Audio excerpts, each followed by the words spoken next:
Universe 6 arc. Okay, so this is the part where the manga and the anime really started diverging from one another. So I think it was around the time Vegeta had the fight with the Winnie the Pooh looking color scheme bear. I forget his name, but I think it was around that fight that the anime actually started exceeding the manga, because at that point it was catching up. The anime was catching up to the manga, but it exceeded the anime at that point. And I remember I was reading the manga. I was reading the manga to this because I'm like, oh, okay, you know, it's easy. I mean, you're getting new material in the manga versus getting these lengthy retellings of Resurrection F and Battle of Gods, and they're not even better than the movies. So it's like, why? Like, the manga's where it's at. And when the anime finally exceeded that, I stopped reading the manga. And this is where you start to see a lot of the big differences from there. So with the Universe 6 arc, one of the biggest differences I know is when Hit is fighting Goku, and you actually get to see the Super Saiyan God form. And I think Vegeta also goes Super Saiyan God for the first time in this arc. So when you have the Super Saiyan God form being used for the first time with known as Super Saiyan in the dub, of course, Super Saiyan God, that is, in the dub, that was really cool because it let us know that, okay, Vegeta can go Super Saiyan God, but you don't see Super Saiyan God until he goes to the form in Dragon Ball Super Broly as Super Saiyan God there. Oh man, and that was the thing where a lot of people, I know one of my besties, Rebecca Lilly, she was telling me, it's like, oh, I didn't know Vegeta could go that form. I'm like, well, it's in the manga, not in the anime. So that's some of the differences I was aware about, even though I haven't read all the manga. And this is another thing. I thought Universe 6 arc as a whole, from what I saw in the anime, I thought was one of the best arcs in Dragon Ball Super. It was one that I thought was really well told. There weren't a lot of issues that contradicted things and stuff, and overall it was just good to finally get some new material, because that's what I wanted to see. We were getting some exploration on seeing these new characters, seeing these new forms. So I was really, really stoked to finally see that. And that's basically what they did. They didn't they went in that direction. I think I would have been, like I was saying earlier, in fact, with Sparking Zero, honestly, I would have been fine if they would have waited a whole year to prep this and made this in 2016, if they would have just made this the beginning of Dragon Ball Super, because guess what? I end up telling anybody that watches Dragon Ball Super to start here anyway. I watch the movies, Battle of Gods, Resurrection F, and then just go right here, because those other first 30-something episodes, yeah. But yeah, that's what they ended up doing here, and I thought, honestly, Dragon Ball, with what ended up happening with this arc, this was really good. And this is where we kind of get into some things where I was talking about, narratively speaking, do you want to honor the creator's original vision, or do you want to derail from the creator's vision if there is an opportunity to tell a story better for the fan base? Exhibit A, I put Frost in here. And I mean, this is not going to make or break the story, but I remember one of the best things about Frost at the time, and a lot of Dragon Ball fans were really hyped about this, was the fact that Frost was essentially, okay, he looks like Frieza, but what makes him different? What makes him stand out from the Emperor of the Universe? And it's that he's a good version of Frieza. And it's like, oh, okay, that was a nice welcome twist. It was really good. And then we find out he's just some sleazy, cheating, slime bag scumbag. Slimy scumbag. And it's like, oh, okay, so he's evil, and he's just a more evil, cowardly version of Frieza, and now he doesn't stand out because he's just going to be seen as a ripoff. You know, actually keeping Frost as a good guy, as opposed, in this more enhanced version, as opposed to making him just basically Frieza light, it might be worth it.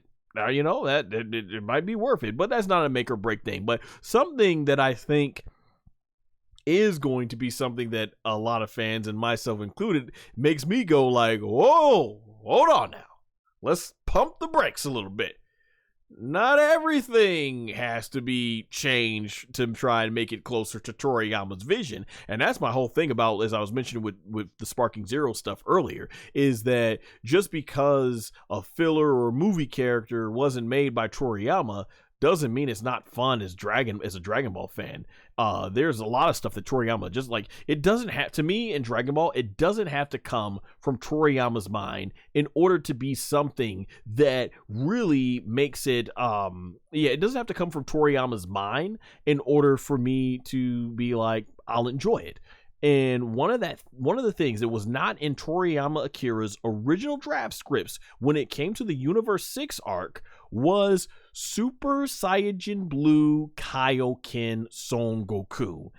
That was arguably one of the most hype moments in Dragon Ball Super, when Goku was Super Saiyan Blue and he was like, Kaioken! And we saw that red aura take over the blue aura. It's like, oh, I remember the hype. It was so awesome. It was well animated. The music was fire. Everything about that moment was fire. That's one of those things that when I say Dragon Ball Super, it had its highs and its lows, and I thought the lows were pretty low for the series, but when it got high, some of those highs reached even higher cases than Dragon Ball Z. Like, as awesome as a lot of the Kaioken moments was from Goku and Dragon Ball, I'm like, I might have to put Dragon Ball Super's Kaioken moment right up there. So it's one of those things like, man, that was not in Toriyama's original drafts. Does that mean, his basic outline drafts?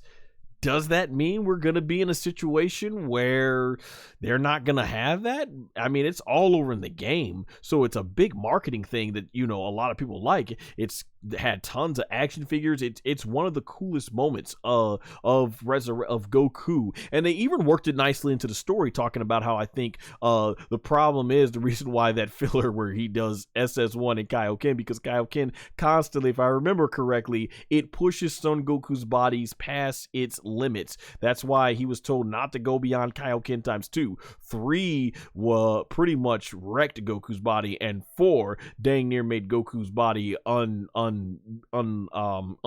Like when Yajirobe comes and smacks him on the shoulder and Goku's like, ah! Like, yeah, that's how much Kaioken took out of him. So when you got SS1, which is like, I think a 50 times multiplier or something like that from what I heard, people who power scale Dragon Ball will be much better at answering that question, but I'm just thinking up here right now off the top of my head. The thing about that is when the Kaioken gets so strong on that level of power, man, that would destroy Goku's body. It's already taking enough to learn how to control SS1, which eventually they did. They were able to use Goku's SS1, and during the Cell Saga, he was able to get it to where it feels natural. So maybe he could have used Kaioken against Cell, but SS2 takes more, and then 3 especially is a huge energy drainer. So with Super Saiyan Blue, they explain that I think it's basically, it's able to use the stamina a lot more better, and as a result of that, it doesn't drain as much, and so Goku's able to stack Kaioken on top of Super Saiyan Blue. So it's explained well in the Universe 6 arc. It's a cool epic moment. It was one of the highlights of that battle that made Goku versus Hit great, but it wasn't in Toriyama's notes. So does it end up in Dragon Ball Super? I would love to see that kept. Just because it wasn't in Toriyama's notes, I say, hey, keep it. Why not? So we got to see. But it's also another thing. That's why when you get to Dragon Ball Super Broly, a lot of people were wondering, why didn't Goku use Kaioken with Super Saiyan Blue? Why didn't Vegeta break out Super Saiyan Blue Evolution? Because these weren't concepts made by Akira Toriyama. And Dragon Ball Super Broly pretty much followed closely to Toriyama's script. So yeah, I don't know. We might have to say goodbye to that epic moment and how they end up using that, because it's such a big part in the game. Like, that's such a big, huge part of Goku's super version in the game, is using Kaioken and stacking it on top of Super Saiyan Blue. Like, I think the Kamehameha when he goes Super Saiyan Blue is one of the most gorgeous things we've seen. So it'll be interesting. But I did like this arc a lot too, and I never really gotten a chance to talk about these arcs too, because I wasn't reviewing them at the time, but yeah, this is actually one of my favorite arcs in all of Dragon Ball Super. And I like, was it Manaka, I think, is at the end. I like the end, how Goku and Hit realized they were being played by the gods, Champa and Beerus, and so they basically said, okay, we'll let Manaka win so we don't fall into their whole game and stuff. And I think we got the whole Super Dragon Ball stuff. So yeah, I like this arc a lot. So yeah, let me know in the chats if you guys want to. What would you guys? Let me know in the chat if you guys would love to see this, and let me know in the comments as well if you would like to see Super Saiyan Blue Kaioken maintain in the enhanced version of Universe 6 arc. I don't know what they're gonna call it. They call it Dragon Ball Super Hit or Dragon Ball Super Champa. Maybe just Universe 6 fits.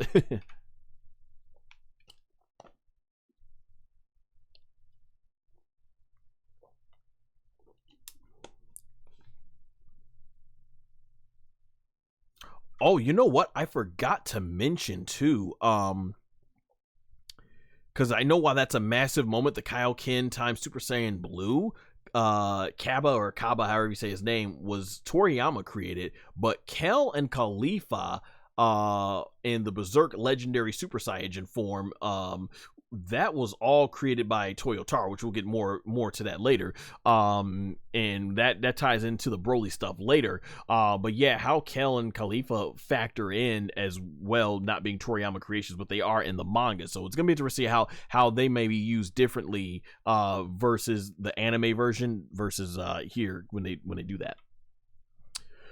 All right, the Future Trunks / Goku Black / Zamasu arc, which I'm guessing they're gonna just call this Dragon Ball Super Trunks. Once again, this is the part where looking at the creator's vision and from a narrative and visual standpoint. The Goku